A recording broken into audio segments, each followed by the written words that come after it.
একজন হাজির হজ পরবর্তী জীবন যেমন হওয়া উচিত। প্রাজ্ঞ আলেমরা হজের পর হাজিদের জীবন কেমন হবে তা বর্ণনার সময় বলেন, হাজিরা নিম্নোক্ত সংকল্পগুলো করবেন। যেমন ১, যে চোখ দিয়ে আল্লাহর কাবা দর্শনের তৌফিক দিয়েছেন, রাসূলুল্লাহ সাল্লাল্লাহু আলাইহি ওয়াসাল্লামের রওজা দেখিয়েছেন, সে চোখ দিয়ে গুনাহ করব না।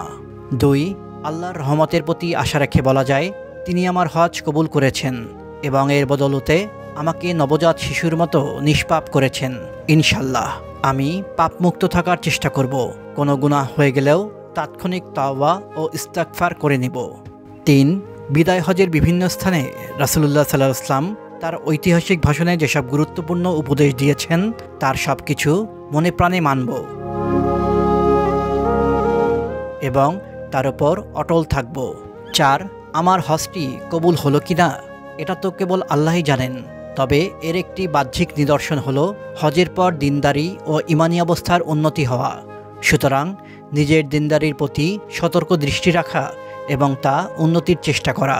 ৫, মহান আল্লাহ যখন তার ঘর দেখা ও জিয়ারত করার তৌফিক দিয়েছেন তখন এই নিয়ামতের মর্যাদা রক্ষা করা, আল্লাহর অনুগ্রহে জান্নাতে প্রবেশ পর্যন্ত তার শুকর আদায় করতে থাকা।